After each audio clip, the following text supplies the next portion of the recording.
Lenois back with you on the Green Mountain Mornings program on this Tuesday, April the 4th, 15 minutes past the 8 o'clock hour.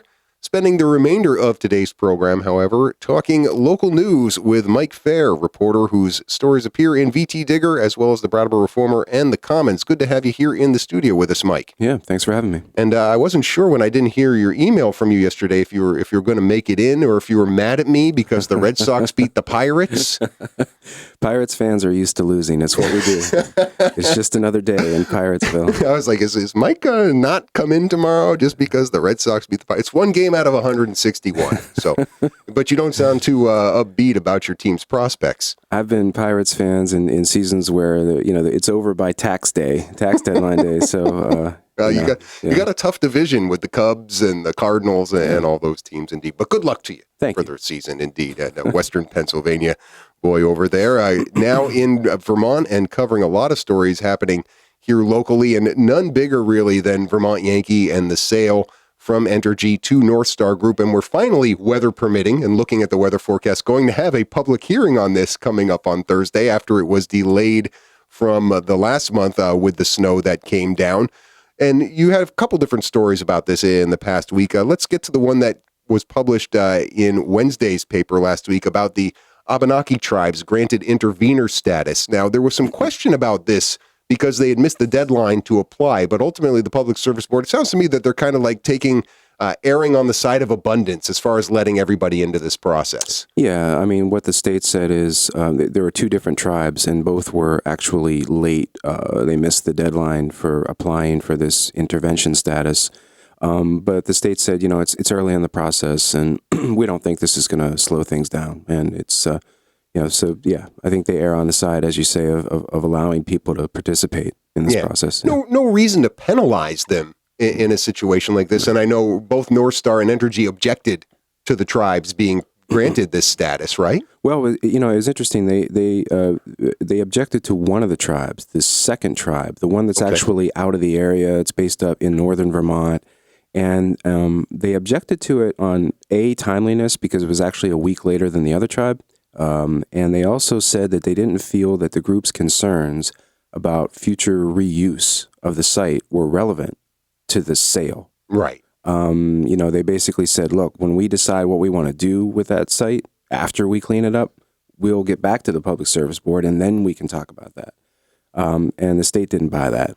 It was a bit of a surprise to me to see a second tribe granted intervener status, because you and I talked about Rich Holshoe here locally applying for that status, and I think it was the Elnu Abenaki tribe that he applied for initially, and I'll dive in and attempt this, the Abenaki Nation of Missisquoi. Yes. I'm going to go French with it. Rich, if you're listening, 802-254-5286, feel free to correct us on any of these things that we're talking about.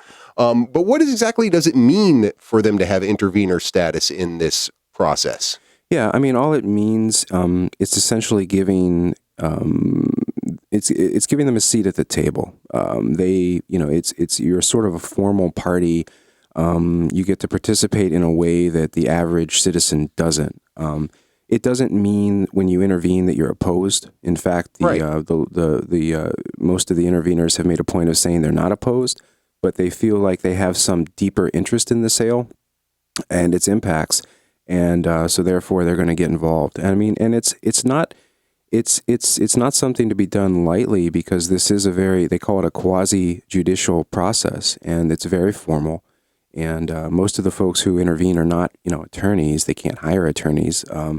So it's I admire them for stepping in. Yeah, and given what we're seeing in other parts of the country and the treatment of Native American culturally significant lands, it seems to me to be a wise move on the Public Service Board's part to let the tribes have a seat at the table, and you don't know what's going to come of that. I'm sure if this had to do with the Fort Dummer site there would be a different conversation being had around who has a seat at the table. So good for the state for allowing the Abenaki tribes to have a seat at this.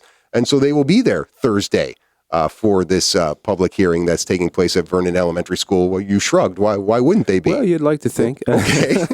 I mean, it's not, I don't think it's mandatory, because it is we got to remember that the state's review of the sale of Vermont Yankee is supposed to last into the first quarter of 2018. So this is a long road. And but this is one of just two chances for the entire public to be part of this. So I would imagine but I guess you're right. It's not mandatory. Yeah. I want to take you back to the last Vermont Yankee Nuclear Citizens Advisory Group panel discussion that was on the 23rd of March, and you reported on that last week as well in the different publications that your stories appear in. And this had to do with non-radiological contamination at the site, and the state not feeling that the current owners of Vermont Yankee, Entergy, are completely forthcoming or complete in their accounting of non-radiological contamination? Yeah, this was a new one for me. I mean, I sit through, hour after hour of these meetings, and I thought we'd heard most of the arguments we were going to hear, but at this meeting, the Deputy Secretary of the State Agency of Natural Resources stood up and said, well, our concern is we don't think we know enough about contamination at the site. We don't think we've gotten a full accounting of it. And that sort of perked my ears up, and a lot of people were sort of wondering what that meant. And Entergy pretty quickly stood up and said, well, we don't think that's true. So there ensued one of the classic state Entergy back and forths after that. Yeah. The players involved here are Peter Walk, who's the Deputy Secretary, and then Joe Lynch of Entergy. Now, you say in the story, Entergy has submitted a 60-page report about non-radiological contamination. What's missing from that report from A&R's perspective? Well, I went back and looked at it. That report, they did it in 2014, and it was sort of unprecedented, this site assessment, and very detailed. But what it relied on was records they had at the site of, spills and leaks and, work that they did. They interviewed workers, it was very thorough. What they didn't do was sort of dig up the soil to see, okay, so what is the quantity of oils or whatever in that soil? They didn't crawl under buildings and look for this stuff. And what Entergy is saying is, look, we've done what we feel is the most thorough accounting of what we think is there in terms of non-radiological contaminants. And once we start decommissioning, then we'll really know. And the state says, well, that's too late, because and the state's main argument is North Star, the company that wants to buy the plant, how do we know that they're equipped to do the job if we don't know exactly what they're facing? Well, and to your point that you hadn't heard about this issue, and you're somebody who attends, if not all of these, a fair number of these conversations, it doesn't sound to me like the state, the Agency of Natural Resources, has really been pressing Entergy to complete this report up until this last meeting. Is that fair to say? Is this something they've been saying since 2014? Hey, we need more guidance. We need more details on this. I think there are conversations that happen that we don't necessarily hear. Okay. I also think that when I did look back, when Entergy did their site assessment in 2014, the state did submit a long list of questions that they thought Entergy needed to answer. And I think these concerns we're hearing now are based on that same list of questions that were never answered. Now, there's no way they can complete this report before the ruling from the Public Service Board, right? I mean, the timing of this is kind of not going to be something that is going to hold up the sale. Did North Star seem concerned by this snag in it? I mean, or do they seem concerned that they don't have all the information they need? Because ultimately, what Scott State of North Star said at this meeting was, if we have to clean this up, we're going to foot the bill for it. Yeah. Well, the interesting thing, I mean, North Star has spoken to this in the past. They weren't at this meeting per se. He has talked about the issue in the past. What'll be interesting to me is within the state's review of the sale, there's this discovery process, the back and forth. And the state is now asking questions about this very issue, and Entergy and North Star are required to answer, I think, sometime this month. And so we might know more about what their stance is then. So Thursday, we have the first public hearing at Vernon Elementary School. Expectations, predictions, what do you think, how do you think that tenor of that meeting is going to be? I don't know that we're going to hear a lot we haven't heard. I know that there are folks who very seriously question North Star and whether they can do this job. I think we're going to hear more of that from people like the Citizens Awareness Network and maybe New England Coalition. But we'll see. Yeah, we will. And Mike Faher will be reporting on it. Always appreciate that. You'll find his writing on VTDigger.org as well as in the pages of the Reformer and the Commons. We'll continue our conversation with Mike when we come back after the bottom of the hour news break here on Green Mountain Mornings. 37 degrees outside at 22 minutes before the 9 o'clock hour. Green Mountain Mornings continuing now. Your host, Chris Lenois, along with Mike Faher, staff reporter for VTDigger. Stories also appear in the Reformer and the Commons, and covering a lot of different stories all across Windham County and beyond Windham County, but we'll get to that another day here. But I want to stick with some of the stories that Mike has been covering. We were talking about the Vermont Yankee story here in advance of the public hearing Thursday at Vernon Elementary, but coming back to a story up in the Bellows Falls area, Mike, with Sonnax Industries, the auto parts manufacturer, coming under scrutiny from the U.S. Department of Labor recently regarding their employee ownership program here, and looking like the owners of Sonnax, it kind of, well, I don't know. I mean, they basically sold the stock to themselves for a higher price. What was the number here? I'm looking for it. It was $48.8 million, and then reissued shares to the employees for this program for $10 million. When there's that big of a discrepancy, it stands to reason that it's going to get the attention of the federal government when you're talking about the Employee Retirement Income Security Act, which we'll call ERISA from here on going forward. Otherwise, we'll run out of time. Yeah. But you had last reported on this when the suit was filed by the Department of Labor. Now we have the response from Sonnax. And so tell us what their response consisted of, or lacked, I guess is maybe a better word. Their response was, no, we didn't. So the defendants in this suit, Sonnax, two of its administrators, and also a financial company that they hired to sort of engineer this sale or represent the employees, I should say. They all basically said, no, the government has no claim, and in fact argued that there had been no financial losses suffered by the employees when the employees bought the company in 2011. Well, I guess when you say there are no losses or damages, and that's a quote from their response here that you put in the article, isn't that kind of missing the point of what the Department of Labor is accusing them of? They're not accusing them of necessarily causing economic damage or losses to the employees. They're talking about the unearned financial gain by the owners by saying our stock is worth close to $50 million. And then, it's the overinflation of the value that is and I'll just use this word here, is the alleged crime. Right. Not that they've ripped off somebody. Well, I guess you could see it depends on your definition of loss. If maybe the contention here, and I'll say that I've been unclear from the start as to the government has not said exactly what size of loss, how much the employees actually overpaid. Like, we know those two numbers you mentioned, but I don't know what the idea is. What was the fair number? Right. They haven't come back and said it should be closer to $25 million. They've said that the employees overpaid by millions. Right. And in that respect, then I guess you could argue because the employees were buying the stock, that if they overpaid, therefore there was a loss for them. But I was hoping for more substance in the responses from Sonnax and their financial company. And really what we got was sort of a line-by-line denial without much rebuttal. Right. Just saying, no, we didn't, right. was ultimately what they said.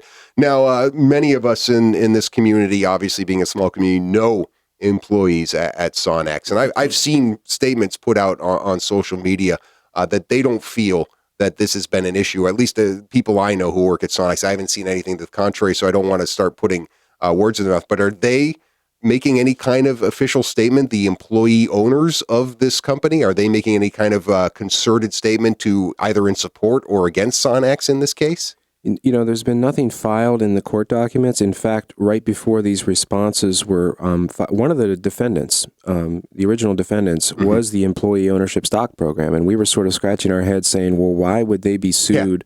Yeah. They're supposedly the victim here. But I think there's just sort of, there's been some paperwork filed that essentially they don't have to respond. They're just a party to this. So no, I haven't heard anything from the employees as a group. Okay. Yeah, the current defendants, Tommy Harmon and Frederick Fritz, who were both owners of Sonnax. Sonnax itself, another defendant, and then First Bankers of Illinois, which was the company that brokered this whole deal. Those are the defendants now. It'll be interesting to see if the employee owners do issue some sort of statement either in support or against this, because I think that would clear up a lot of the questions that you have.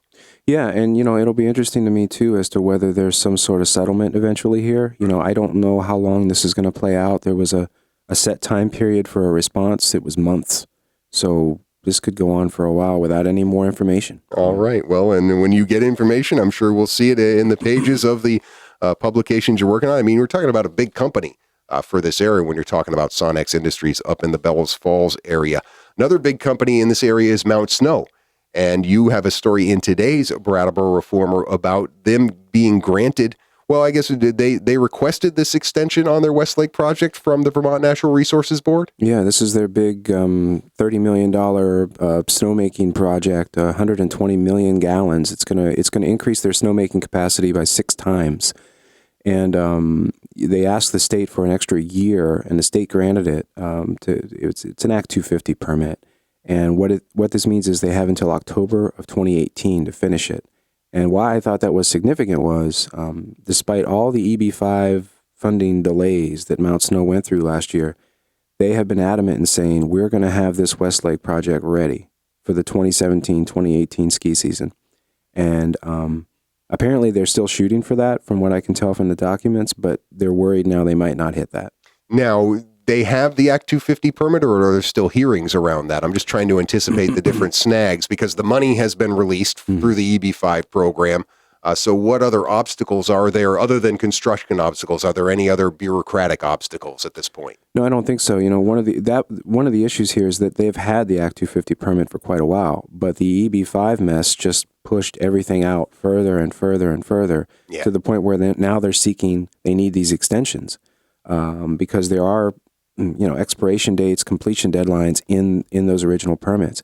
I think the only thing, and they note this in my story, is that they're concerned about things like construction setbacks or.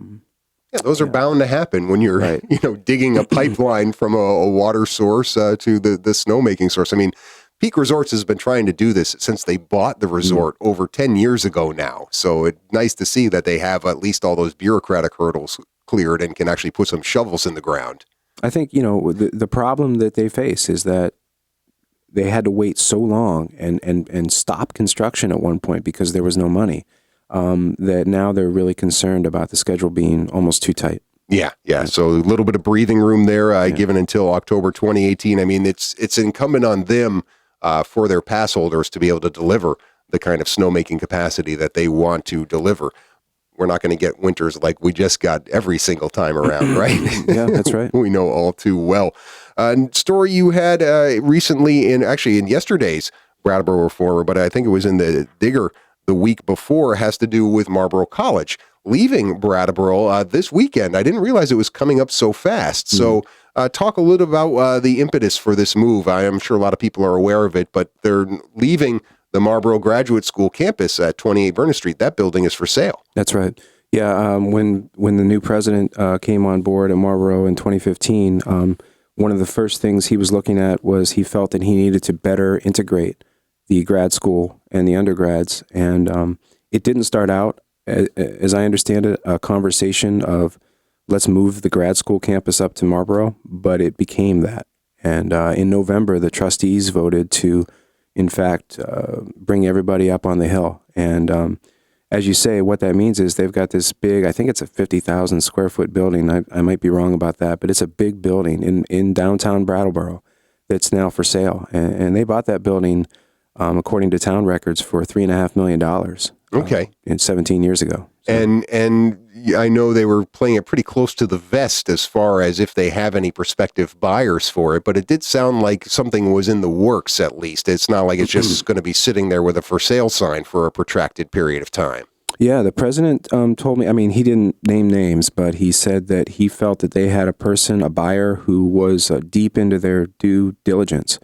And he really feels like they they have a strong bidder for this property. Well, there's a lot of practical reasons that you outline in your article as to why they are moving the graduate school up to Potash Hill, but really it was a cultural issue. So how do they expect the culture to change as far as what's going to be happening up there between the graduate and the undergraduate populations? Well, one of the points they made was that up until now, you could be a graduate student at Marlboro or an undergrad and never see the other campus. Even though they were only about a dozen miles apart, you had no reason to see the other campus. And a lot of the grad students had no idea what was up there. And what they're hoping is that this sort of organically fosters more interaction, and maybe in a more structured way, the grad students could teach a class, the undergrads could take a graduate class in a way that is a lot more easy to do it now. Yeah. That everybody's in the same place. Well, with the graduate population coming not from a long distance away, although some have in the past, but traveling to this community, I wonder how different it is going to be. I mean, Kate Jellema talks about how having more of a retreat-like mentality of going up on the hill in this more rustic campus versus it's a relatively modern building, the one downtown, how that's going to change the feel of these programs. But I guess we'll find out this weekend, right? The first group happening this weekend. Yeah. Question is, do you like the rustic or do you loathe the drive up Route 9? Yeah, right. Well, and again, it's only monthly, so hopefully they'll be able to circumvent some of the weather problems of going up on to Potash Hill there in Marlboro. But exciting things happening for Marlboro College with regards to both their undergraduate and their graduate school. And another building for sale here in Brattleboro with the Marlboro Graduate School Center. Not necessarily competing with the state over sale of the police barracks, but I thought that was an interesting story as well, that the state police barracks on Western Avenue, Route 9, since the state police has consolidated a number of different departments in Westminster, that's been sitting there for sale and no bidders on this building. Yeah, it's not exactly an opulent, spacious property, but I thought it was interesting, how often do you see a state police barracks for sale? So I thought I'd write a little bit about it. And, the location, sort of at that western gateway to town on Route 9, across from the Chelsea Royal Diner is not a bad location commercially. No, commercial. I mean, it's a commercial building. Yeah. It's right there. It's got parking. And it basically